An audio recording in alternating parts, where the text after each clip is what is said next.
9. Welcome back again to the virtual lecture series of Human Resource Management.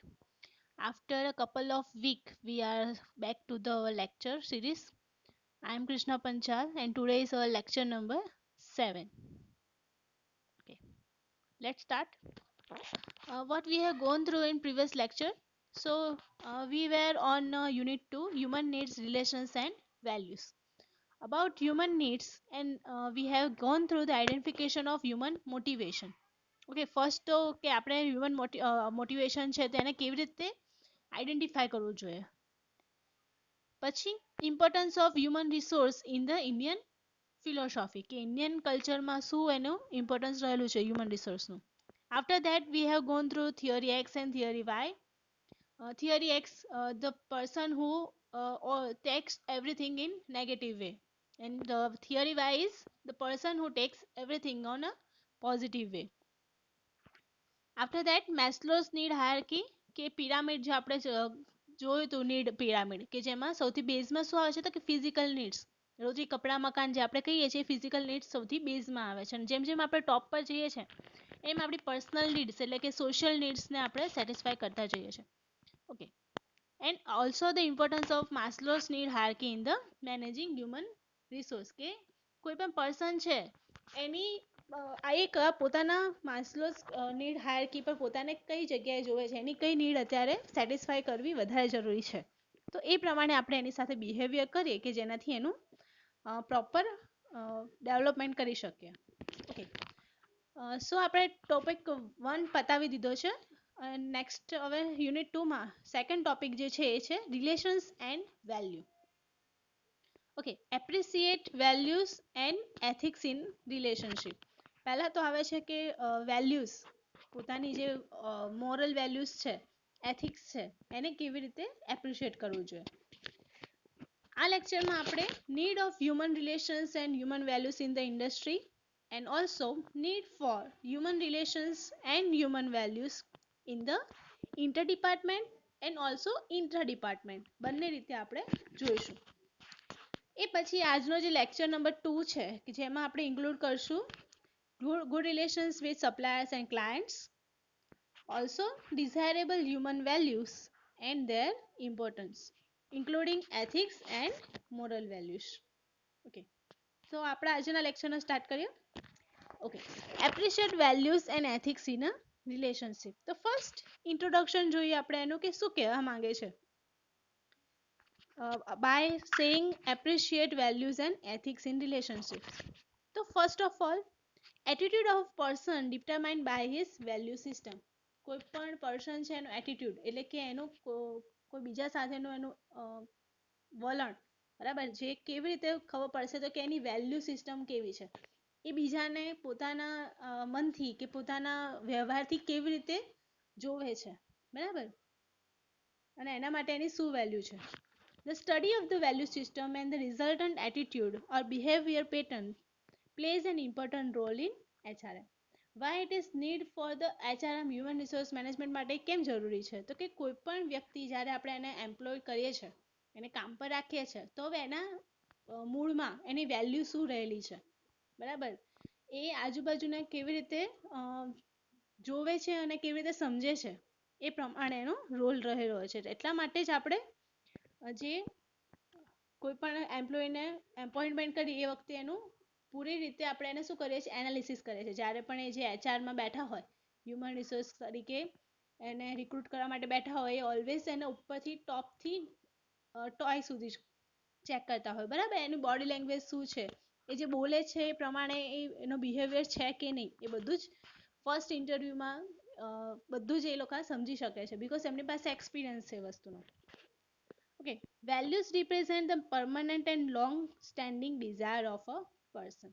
Okay, attitude પરથી આપણને ખબર પડી કે વેલ્યુ સિસ્ટમ પરથી આવે છે પણ આ વેલ્યુ કેવી રીતે આવે છે તો એક પરમનન્ટ અને લોંગ સ્ટેન્ડિંગ ડિઝાયર છે બરાબર એને કોઈ નાનપણથી જે સમજ્યો હશે વેલ્યુ વિશે બરાબર એ જ એના મગજમાં ફિક્સ થઈ ગયો હશે એ જલ્દી ચેન્જ થશે નહીં.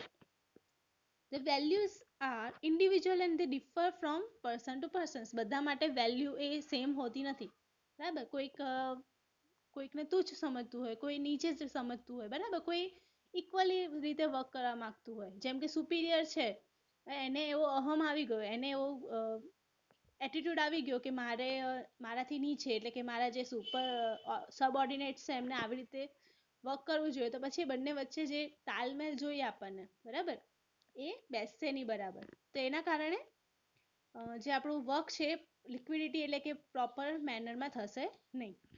Such as in investment decision of a person, some gives importance to liquidity, some gives to safety of funds and still some refers high returns. Okay, બધામાં જ આપણે જોવા જઈએ તો ઇન્વેસ્ટમેન્ટ ડિસિઝન છે તો કેટલાકને લિક્વિડિટી જોઈતી હોય. લિક્વિડિટી એટલે કે જેને આપણે જેટલું ઇન્વેસ્ટ કરીએ છીએ એટલું તરત ને તરત આપણને પાછું મળી જવું જોઈએ, બરાબર. સમ ગીવ્સ ટુ સેફટી, બરાબર, કોઈક હોય તો કે ના મારે પછી મળશે તો ચાલશે, અત્યારે એને ભલે સિક્યોર થયેલું હોવું જોઈએ. ઓકે, અને સમ રિફર્સ હાઈ રિટર્ન્સ, કે કોઈકને વધારે રિટર્ન્સ જોઈતું હોય, તો એ પ્રમાણે ચેન્જીસ આપણે વેલ્યુ ચેન્જ થતી રહે છે. In the organization, two or more persons are performing the activities in group, then study and management of human relations in a group behavior becomes essential. Okay, કોઈ પણ ઓર્ગેનાઇઝેશનમાં આપણે જોવા જઈએ તો એક્ટિવિટીઝ ઓલવેઝ ગ્રુપમાં થતી હોય, જેમાં 2 ઓર એનાથી વધારે પર્સન્સ ઇન્વોલ્વ થયેલા હોય, બરાબર. તો એનું જે એથિક છે એ કેની પર ડિપેન્ડ રહ્યું છે, તો કે human relations in a group કેવું આપણે એસેન્શિયલ આપણે રાખીએ છીએ. ઓકે, ધ સ્ટડી ઓફ સચ group behaviour is popularly known as group dynamics. Okay, જે સ્ટડી આપણે કરીશું કોઈ પણ ગ્રુપને આપણે એઝ અ એક્ઝામ્પલ તરીકે લેતા હોય, બરાબર, તો એનું આખું કામ આપણે જોતા હોય કે કેવી રીતે વર્ક કરે છે, એકબીજા સાથે કેવી રીતે કોર્ડિનેટ કરે છે, બરાબર, પ્રોડક્શનને કેવી રીતે આગળ વધારે છે, તો એનું જે આપણે સ્ટડી કરીએ છીએ એને આપણે કહીએ છીએ group dynamics. One of the important facets of group dynamics is the interpersonal relations. Okay, interpersonal એટલે કે employee to employee persons relations શું છે, where two or more persons are interacting for the attaining some common objectives, then behavior patterns become part of the group dynamics. જ્યારે બે કરતા વધારે persons એકબીજા સાથે વર્ક કરતા હોય તો એ જાણવું વધારે જરૂરી છે કે લોકોની બિહેવિયર પેટર્ન કેવી છે. જરૂરી નથી કે એક પર્સન જે બીજા પર્સન સાથે કરે છે ત્રીજા પર્સન સાથે પણ સેમ જ બિહેવિયર રાખતો હશે, બરાબર, એ એટીટ્યુડ એનો ચેન્જ થઈ શકે છે. તો એ કારણે પણ ગ્રુપમાં મતભેદ કે પછી જે ડિસ્ટન્સીસ આવે છે એ હોઈ શકે છે. Okay, now what is a group?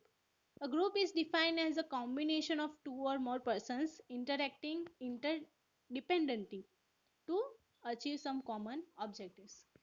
Group કોને કહેવાય, તો કે combination of two or more person interaction કરે છે ઇન્ટરડિપેન્ડન્ટલી, બરાબર, એકબીજાનાથી ઇન્ડિપેન્ડન્ટલી અને ડિપેન્ડન્ટલી, એને કહીએ છીએ આપણે ઇન્ટરડિપેન્ડન્ટલી, એકબીજા પર ડિપેન્ડ થયેલા હોય અને પોતાના ઇન્ડિવિજ્યુઅલ થોટ્સને પણ રાખતા હોય. Under the study of group dynamics, the organization behavior of person is observed as following terms. કયા કયા ટર્મ્સ એમાં ઓબ્ઝર્વ થયા ગ્રુપ ડાયનેમિક્સમાં, તો પહેલું આવે છે the impact of the group on the individual behavior. Individual behaviour એટલે કે સિંગલ પર્સન જે છે એનો પોતાનો શું બિહેવિયર છે. And second is the impact of group on the other groups. Okay, એક ખાલી ગ્રુપની વાત કરતા હોઈએ તો બરાબર જેટલા પણ મેમ્બર્સ હશે એ બધાનો બિહેવિયરની વાત થાય. પછી કોઈ પણ કામ છે તો એક જ ગ્રુપથી તો સફિશિયન્ટ છે નહીં, તો 2 કે 3 ગ્રુપ્સ આપણે બનાવવા પડે, તો એ જે ગ્રુપ્સ બન્યા, બરાબર, તો એકબીજા સાથે કેવી રીતે વર્ક કરે છે એ પણ ઇમ્પેક્ટ કરે છે. In the study of human relationships and group dynamics, the ethics and moral values in the organizational environment basically consider the humanity aspects. જ્યારે હ્યુમન રિલેશન્સને આપણે સ્ટડી કરીએ with the group dynamics, okay, તો ethics અને moral જે છે એ organisation એન્વાયરમેન્ટને affect કરતા હોય છે with the help of humanity aspect. એને કેવી રીતે જોવાનું, તો કે આપણે હ્યુમનિટી એસ્પેક્ટથી એનામાં માણસાઈ કેટલી છે, કે એનામાં સાચવેતી કેટલી છે, બરાબર, એ પ્રમાણે એનું સ્ટડી કરતા હોય છે. Now, the concern for the human element for the as living resource through the provisional appropriate working conditions like air control or noise vibrations etc. to provide fair wage for maintaining the level. Special privileges for child and human labor are some of the popular areas where ethics and morality are considered. Okay. જ્યારે આપણે in the concern of human એલિમેન્ટની વાત કરતા હોઈએ બરાબર, એ કેવું છે તો કે લિવિંગ રિસોર્સ છે બરાબર, તો એને કઈ કઈ કન્ડિશન્સ આપણે આપીએ તો એને સેટિસ્ફેક્શન મળે. તો પહેલા તો જોઈએ એર કંટ્રોલ બરાબર ઓન નોઇઝ વાઇબ્રેશન્સ. ઓકે, પહેલા તો એપ્રોપ્રિએટ કન્ડિશન્સમાં એને શું જોઈએ, એર અને કંટ્રોલ ઓન નોઇઝ વાઇબ્રેશન જોઈએ. પછી આપણે એને ફેર વેજ એટલે કે જે આપણે પ્રોવાઈડ કરીએ છીએ એ આપવું જોઈએ, ભાડું ભથ્થું કહીએ આપણે. Special privileges for child and woman labour, જે આપણે ચાઇલ્ડ લેબર અને વુમન લેબર્સ છે એ લોકોને પણ સ્પેશિયલ અલગથી પ્રિવિલેજીસ આપવા જોઈએ. Where ethics and morality are consider in the industry, જ્યાં આગળ ઇન્ડસ્ટ્રીમાં એથિક્સ અને મોરાલિટી કન્સિડર થતા હોય. ઓકે, હવે આવે છે કે અહીંયા આપણે વેલ્યુની વાત કરીએ છીએ તો વેલ્યુ છે શું. Okay, the meaning of human value. તો value is the individualistic mindset of a person, કે એ ઇન્ડિવિજ્યુઅલી પોતાના મગજમાં કે પોતાના માઇન્ડસેટ તરીકે શું વિચારે છે, એના શું થોટ છે કોઈ પણ વસ્તુ જે બની રહી છે એના પર બરાબર. Values are based on the individual perception of a person. Human perception is a rational and logical conclusion about an event depending on the mental state and contemporary conditions. Okay, શેની પર ડિપેન્ડ થયેલું છે value, તો કે individual perception, પોતાના મનમાં એણે શું ધારી લીધું છે બરાબર, પોતાના મનમાં એણે શું વિચારી રાખ્યું છે, એના પરસેપ્શન જે આપણે કહીએ છીએ એની પર ડિપેન્ડ છે એની વેલ્યુઝ બરાબર. જો એના પરસેપ્શનમાં એવું હશે કે મારાથી નીચે જે છે એને મારે સારી રીતે ટ્રીટ ના કરવા જોઈએ, લોકોને એવી રીતે જ જોવા જોઈએ અને એમની સાથે અલગથી જ વ્યવહાર કરવો જોઈએ, જે રીતે હું બીજા સાથે કરું છું એવો વ્યવહાર એમને ના કરવો જોઈએ. તો એ શું થઈ ગયું, એનું પોતાનું માઇન્ડસેટ થઈ ગયું, એનું પોતાનું પરસેપ્શન થઈ ગયું બરાબર, અને એના કારણે એની પોતાની વેલ્યુ અલગ આવશે. કેવી રીતે ક્લાસિફાઈડ થાય છે તો કે મોરલ વેલ્યુઝ એન્ડ ઇમોરલ વેલ્યુઝમાં ક્લાસિફાઈડ થાય છે. અહીંયા મોરલ વેલ્યુઝ શું છે તો કે characteristic of person and the number of person with morality defines the health of a society. Moral સારી વેલ્યુ હશે જેને કે બધા સાથે સરખી રીતે રહેવાનો એ વિચાર ધરાવતો હશે બરાબર, એવી વેલ્યુ હશે એની મોરલ, તો એ કન્ડિશનમાં એ સોસાયટીને પણ હેલ્પફુલ થશે બરાબર, હેલ્થ ઓફ અ સોસાયટીને પણ ડિપેન્ડેબલ થાય છે. ઇમોરલ વેલ્યુઝ હશે મતલબ મોટિવેશન ડાઉન કરતું હોય બીજાનું, એવી ટાઈપની વેલ્યુ હશે તો જે ગ્રુપ છે કે આપણે ઓર્ગેનાઇઝેશન છે એને અધોગતિમાં એટલે કે એને ડાઉનવર્ડમાં લઈ જવા માટે મેઇન ફેક્ટર તરીકે વર્ક કરશે. કે ના, let's see the 3 stages of perception and resultant behaviour are. કે પરસેપ્શન છે કોઈનું, ઓકે, તો એ કેવી રીતે એના બિહેવિયરમાં, તો કે ફર્સ્ટ સ્ટેજ આવે છે સિલેક્શન ઓફ ધ ઇન્ફોર્મેશન, કે કોઈ ઇન્ફોર્મેશન છે એનું સિલેક્શન કેવી રીતે કરે છે. Okay, after that arrangement of the information obtain, આપણે શું કરીએ છીએ કે ઇન્ફોર્મેશન જે મળી એને શું કરીશું, એરેન્જમેન્ટ કરશે, અને પછી થર્ડ સ્ટેજમાં એ કરશે ઇન્ટરપ્રિટેશન બરાબર. કોઈક વખત એવું પણ બને કે આપણે સિલેક્શન જે કર્યું એનાથી ડાયરેક્ટ જ એનું ઇન્ટરપ્રિટેશન કરી નાખીએ તો આપણું જે વેલ્યુ જે હશે એ ડાઉન થઈ જશે. તો આ જે કન્ડિશન આપણને આખી બતાવે છે શેની બતાવે છે, વેલ્યુ માટે પરસેપ્શનની સ્ટેજીસ ઓફ પરસેપ્શન. આપણે પહેલા શું થિંક કરીએ છીએ તો કોઈ પણ ઇન્ફોર્મેશન છે એને સિલેક્ટ કરી, પછી એનું અરેન્જમેન્ટ કરીએ છીએ કે આ ઇન્ફોર્મેશન છે આના સોર્સ પરથી આવી બરાબર. જેમ કે એઝ અ એક્ઝામ્પલ કોઈ ઓર્ગેનાઇઝેશનમાં કોઈનાથી કોઈ મિસ્ટેક થઈ ગઈ છે બરાબર, તો તમે પહેલાં ઇન્ફોર્મેશન લાવશો શું મિસ્ટેક હતી એનું બરાબર, પછી તમે એને જોઈન કરશો, મિસ્ટેકથી કોઈ પર્સનને રિલેટ કરશો બરાબર, કે આણે આવી રીતે કર્યું હતું. તો એ ટાઈપની જે આખી તમારી ઇન્ટરપ્રિટેશનની મેથડ છે એ પણ ઘણી રીતે ખોટી કાં તો સાચી હોઈ શકે છે. Now, attitude. An attitude of an individual in the organization is based on his values and resultant perceptions. 3 terms આવે છે અહીંયા આગળ. એક તો છે value, okay, second is perception, અને એના પરથી આવે છે એટીટ્યુડ.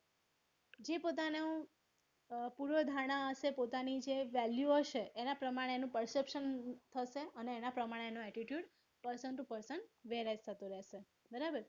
તો કે it could be positive, negative, committed, carefree or of similar nature. બરાબર, એના જેવા જ ઘણા ઘણા એટીટ્યુડ હોઈ શકે છે. કોઈકનો પોઝિટિવ એટીટ્યુડ હોય, કોઈ વસ્તુ ખરાબ થઈ રહી છે તો એને પણ સારી રીતે જોવે કે ના આનાથી પણ ખરાબ થઈ શકતું હતું પણ બચી ગયું. બરાબર, અને કોઈ હોય તો એને નેગેટિવલી જોતું હોય. તો એટીટ્યુડ ડિપેન્ડ્સ કરે છે person to person.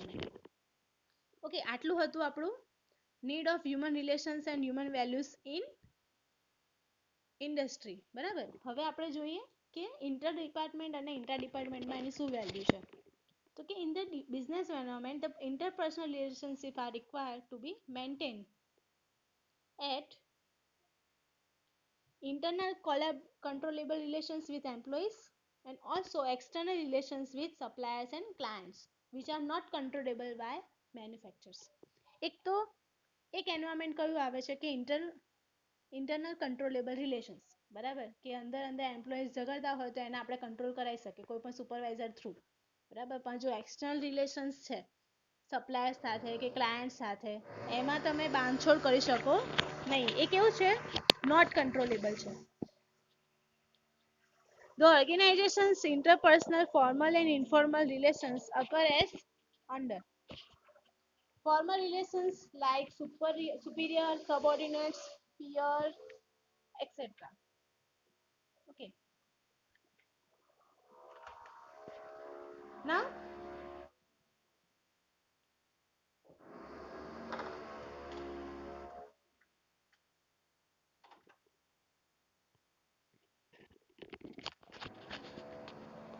Formal relations કેવી રીતે જનરેટ થાય છે. એમાં પહેલા તો બે આવ્યું, ઇન્ટરનલ અને ઇન્ટરનલ કંટ્રોલેબલ રિલેશન્સ ને external controllable relations, uncontrollable relations. બરાબર, હવે ઇન્ટરપર્સનલ ફોર્મલ અને ઇનફોર્મલ રિલેશન્સ કયા કહેવાય. તો કે ફોર્મલ રિલેશન્સ સુપરવાઇઝર, સબઓર્ડિનેટ્સ, પછી એના નીચેના જે પિયરમાં આવતા હોય એ. બરાબર, પછી જ્યારે ડિપેન્ડન્સી ઓફ ઓપરેટિંગ સ્ટાફ હોય અને સપોર્ટિંગ સ્ટાફ લાઈક ન્યૂ પરચેસીસ. બરાબર, તે બધા માટે નોન ફોર્મલ કહેવાય બધું. Okay, informal meetings like organizational and social gathering during lunch or tea time. Okay, આ જે થતું હોય એને આપણે શું કહીશું, ઇનફોર્મલ. બરાબર, તો ત્રણ ટાઈપ્સ એના પડ્યા રિલેશન્સમાં. બરાબર, પહેલું તો આવે સુપિરિયર માટે, પછી આવે છે વચ્ચેનો સ્ટાફ, જે મિડલ ક્લાસમાં હોય એ ઓલવેઝ મિડલ જ રહી જાય. બરાબર, અને થર્ડમાં હોય એટલે ઇન્ફોર્મલ મીટિંગ લાઈક કોઈ ઓર્ગેનાઇઝેશન છે તો એમાં જ્યારે લંચ ટાઈમ હોય ત્યારે બધા અલગ અલગ ડિપાર્ટમેન્ટના ભેગા થઈને લંચ કરતા હોય તો પોતાના ડિપાર્ટમેન્ટની વાત બીજાના ડિપાર્ટમેન્ટને કરે. તો એ થઈ ગઈ આપણી informal gatherings. Now, interdependency of departmental activities and methods to deal with the people are classified as under.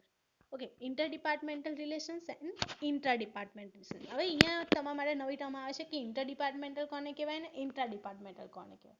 બરાબર, તો કે departmental dependency in the terms of output one becoming input of other department. બરાબર, એક department જે છે એ શું બની શકે, કોઈ પણ બીજા ડિપાર્ટમેન્ટ માટે આઉટપુટ બની શકે.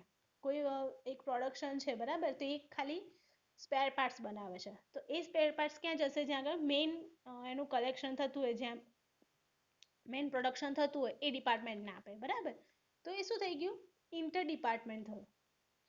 Okay, necessities the integrated good interpersonal relationships. એના માટે interpersonal relations maintain કરેલા હોવા જોઈએ.